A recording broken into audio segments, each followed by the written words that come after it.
makruh ini apa yang nggak ngenakan tapi bukan sesuatu asal yang haram.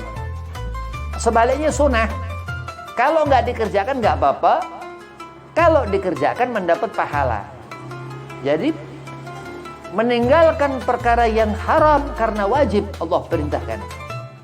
Kita ninggalkan perkara haram, berhenti ngeghibah, berhenti ngerjakan apa yang nggak penting di saat udah uzur, udah mulai umur 40 ke atas, udah mulai harus ninggalkan apa-apa yang nggak penting yang mubah.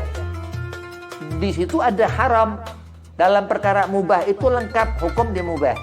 Haram, halal, makruh, subhat, bid'ah, apa segala macam di mubah ada. Bid'ah ini sebalik-baliknya. Ya, ada bid'ah wajib, ada bid'ah makruh, ada bid'ah sunnah. Segandeng begitu.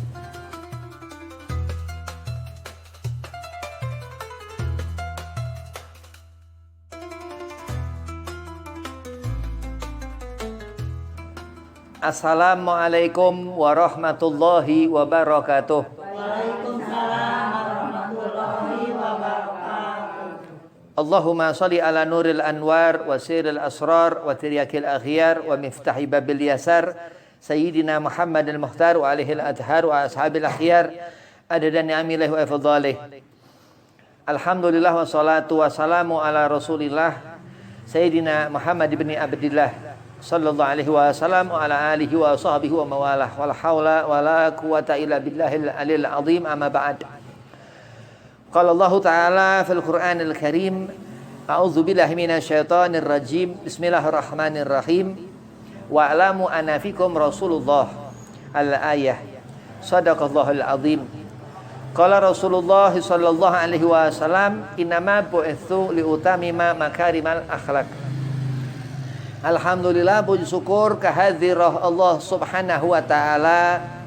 Salawat seiring salam keharibaan junjungan Nabi besar Nabi Muhammad sallallahu alaihi wasallam, yang mana di sore hari ini ba'da asar antumah duduk di mushola amwat guna untuk menggugurkan kewajiban, yaitu zikrullah, ibadah dan talabul ilmin. Mudah-mudahan Allah berikan keberkahan, Allah qabul hajat, Allah hingga akhir kan nanti husnul khatimah, hingga mendapat syafaat Sayyidina wa Maulana Muhammad bin Abdillah sallallahu alaihi wasallam. Amin. Allahumma amin. Yang pertama, Al-Fakir hormati Zaki mata'anallah bituli hayatih. Mudah-mudahan Allah panjangkan umur, Allah sehat afiahkan badan, Allah mudahkan segala urusan. Dan antumah semua mudah-mudahan dijadikan mar'atun salihah, abidah, ta'iyah, disehat afiahkan badan, dipanjangkan umur, dimudahkan segala urusan. Bismillahirrahmanirrahim. Al-alimah. Ada perempuan ini dia munawwarah, bercahaya. Karena laki-laki munawwar. Ya, kalau perempuan dia pakai tak marbutah, munawwarah. Kana hababah Sayyidah Fatimah Zahra binti Rasul. Seperti Sayyidah Fatimah binti Muhammad sallallahu alaihi wasallam, putri Kanjeng Nabi Muhammad SAW. Luar biasa. Alimah, orang ngerti ukuran. Dalam berniaga sedik, jujur. As-siddiqah. Siddiqatun, perempuan ini yang ngerti apa-apa yang halal dicari. Halalan thayyiban wa mubarakan. Ngerti terus apa-apa yang memberkahi. Jadi tanda alimah. Yang terus seorang itu ngerti sesuatu yang baik. Jadi enggak sekedar sehat tapi afiah. Jadi dikatakan halalan thayyiban wa mubarakan. Apa yang dimakan ini sesuatu yang halal, terus thayyibah, sesuatu thayyiban yang bagus, yang menjadikan manfaat ilmu dari pertama yang dia makan. Masya Allah. Jadi ngerti hukum. Al-Habib Abdullah bin Husain bin Tahir dalam kitab Sulam Taufik, ya, sebalik daripada wajib haram. Kalau nggak ngerti apa-apa yang haram, berarti kurang kewajiban dari diri perempuan itu. Harus ngerti apa yang haram. Wajib untuk enggak dikerjakan. Misal dari mata wajib untuk enggak dilihat. Misal dari telinga wajib untuk enggak didengar. Misal dari tangan wajib untuk enggak disentuh. Misal dari kaki wajib untuk enggak melangkah apa segala macam. Misal masuk kamar mandi salah. Karena jahilah, perempuan yang enggak ngerti menempatkan kaki kiri ketika masuk ke kamar mandi misal. Kok haram Habib? Begitu masuk ke kamar mandi langsung kumpul dengan khubuthi wal khaba'is. Setan yang menghuni kamar mandi. Masya Allah. Alimah. Terus kenapa haram? Sebaliknya wajib. Kalau seorang dia meninggalkan perkara yang haram, wajib hukumnya untuk orang itu. Ya wajib meninggalkan apa yang haram ini wajib. Lah hukum wajib sesuatu yang wajib dikerjakan, enggak dikerjakan haram. Al-Habib Abdullah bin Husain bin Tahir katakan sebaliknya wajib, hukum itu wajib, sebaliknya haram. Terus makruh, sebaliknya sunnah. Kalau dikerjakan minal makruhat ini enggak apa-apa, tapi yang enggak dapat pahala ya, karena kalau ditinggalkan mendapat pahala. Bau-bau enggak enak, apa bawang putih, apa segala yang baunya enggak enak di penciuman ya, kan bau itu dari hidung, ngendus apa, nah itu makruh. Kalau bau khamar, minuman keras haram, karena itu suatu yang dari asal hukumnya haram. Ya bau enggak enak ini ada batasnya. Apa bau na'udzubillah, apa kalab, apa anjingnya, atau bau khinzir, babi, ya begitu udah. Ya, makruh ini apa yang nggak ngenakkan, tapi bukan sesuatu asal yang haram. Sebaliknya sunnah, kalau nggak dikerjakan nggak apa-apa, kalau dikerjakan mendapat pahala. Jadi meninggalkan perkara yang haram karena wajib Allah perintahkan. Kita ninggalkan perkara haram, berhenti ngeghibah, berhenti ngerjakan apa yang enggak penting di saat udah uzur. Udah mulai umur 40 ke atas, udah mulai harus ninggalkan apa-apa yang enggak penting yang mubah. Di situ ada haram. Dalam perkara mubah itu lengkap hukum di mubah. Haram, halal, makruh, subhat, bid'ah apa segala macam di mubah ada. Bid'ah ini sebalik-baliknya. Ya, ada bid'ah wajib, ada bid'ah makruh, ada bid'ah sunnah. Segandeng begitu. Dan sunnah kalau dikerjakan mendapat pahala. Kalau makruh kalau ditinggalkan ya mendapat pahala. Nah, sebalik Al-Habib Abdullah bin Husain bin Tahir katakan sebaliknya daripada makruh sunnah. Paham ya? Jadi kalau kita ngerjakan makruh kita nggak dapat dosa, ya. Kalau kita ngerjakan sunnah kita mendapat pahala. Kalau kita meninggalkan makruh kita mendapat pahala. Ya, makruh ditinggalin kita mendapat pahala. Kalau kita meninggalkan sunnah, enggak apa-apa. Maka dikatakan sebaliknya, sunnah itu makruh. Ini alimah. Allahumma zidni ilman, warzuqni fahman. Setiap salat. Jadi tanda mar'atun salihah alimah itu salat. Salatnya enggak ngerti ilmunya, enggak apa-apa. Tapi ikhtiar, usaha belajar seumur hidup mempelajari babu sholat, tentang bagaimana sholat yang diterangkan dalam kitab Safinatun Najah. Itu diterangkan tentang bagaimana wudhu, babu toharoh, tentang wudhu segala macam supaya menjadi alimah. Jadi Anda perempuan soleha belum tentu alimah, tapi orang dia ikhtiar usaha alimah walaupun gak terlalu soleha dia alimah.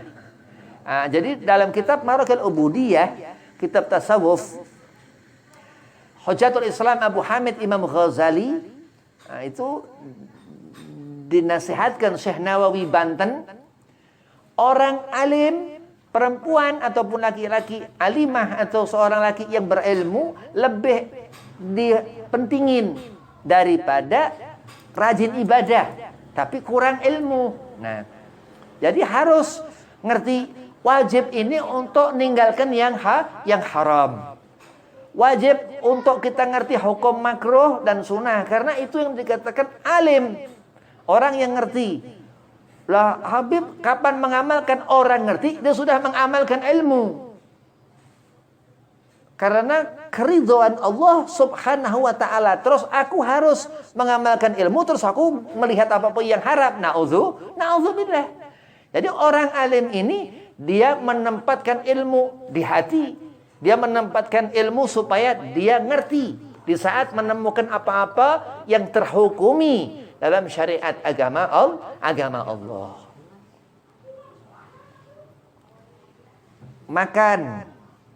Makan sebanyak-banyaknya. Yang penting gak kelebihan di ini tempat wadah makanan di perut.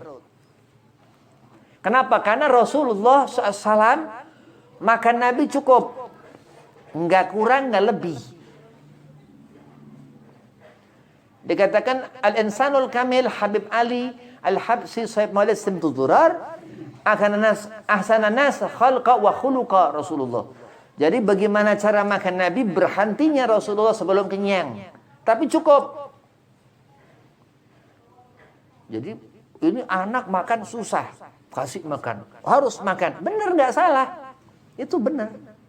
Supaya dia nggak lapar, benar. Karena mungkin belum akil balik, masih kecil, supaya dia bisa thalabul ilmin. Paling penting thalabul ilmin, supaya dia bisa belajar agama, supaya ngerti. Terus makan dengan tangan kanan, nggak boleh pakai tangan kiri, kecuali pakai garpu, boleh, nggak apa-apa. Yang makan kanan. Minum. Jadi makan minum pakai tangan kiri itu iblis. Setan makan minum pakai tangan kiri. Makanya bukan makruh, bukan subhat, haram. Makan pakai tangan kiri bukan boleh saja, bukan haram. Mikirin mabuk ini haram, bagaimana ceritanya, nggak ngerti makan. Karena itu kerjaan iblis. Pada suatu saat ada pemuda ditegur Rasulullah, makanlah kamu pakai tangan kanan dan makan pakai tangan kiri. Aku tidak bisa ya Rasulullah. Ditegur Nabi sekali lagi, makanlah kamu pakai tangan kanan. Aku nggak bisa ya Rasulullah. Sekali lagi Nabi tegur, makanlah kamu pakai tangan kanan. Aku nggak bisa ya Rasulullah. Nabi katakan, kau nggak akan pernah bisa makan pakai tangan kanan lagi. Apa yang terjadi? Tangan kanan orang itu langsung cacat. Na'udzubillah min dzalik. Kenapa? Karena itu amalnya iblis.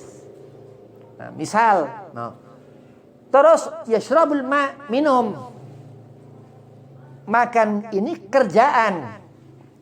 Makan ini yang dihukumi mubah. Makan itu mubah. Rezekinya halalan thayyiban wa mubarakan. Makan ini mubah. Sesuatu yang dimakan sehingga menjadikan seorang ini kuat kerjakan sholat. Dari makan ini orang kuat, orang hidup. Tapi bukan wajib. Jadi jangan maksakan akal. Daripada keterangan Allah Subhanahu wa ta'ala. Setiap Ramadan gak makan seharian. Setiap Ramadan, kecuali uzur haid ya, perempuan itu dia gak makan seharian. Dari pagi azan subuh sampai azan maghrib. Itu yang dikatakan hukum Allah Subhanahu wa ta'ala. Jadilah terus alimah sabirah, sabar. Kesabaran ini yang membuka futuh, membuka apa jalan-jalan di hati kita hamba Allah Subhanahu wa taala mendapatkan perempuan itu munawwarah, cahaya. Al-ilmu nur, ilmu itu cahaya. Jadi segala sesuatu yang membuat seorang ini ngerti, ini ilmu. Segala sesuatu yang menjadikan seorang ini sepertinya tahu, ini bukan ilmu. Walakin dolal, ini menyesatkan. Tapi sesuatu yang menjadikan orang ini senang, ya senang, berarti farhah, kesenangan, kebahagiaan. Allah Subhanahu wa taala katakan dalam Al-Qur'an, "Qul bi fadlillah wa bi rahmatihi fabidzalika falyafrahu."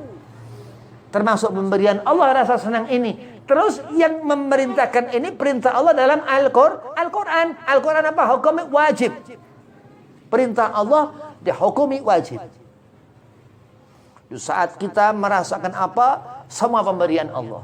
Kita ngerti ini sesuatu yang apa hukumnya? Itu pemberian Allah. Dan atas rahmat Allah, Kanjeng Nabi Muhammad SAW.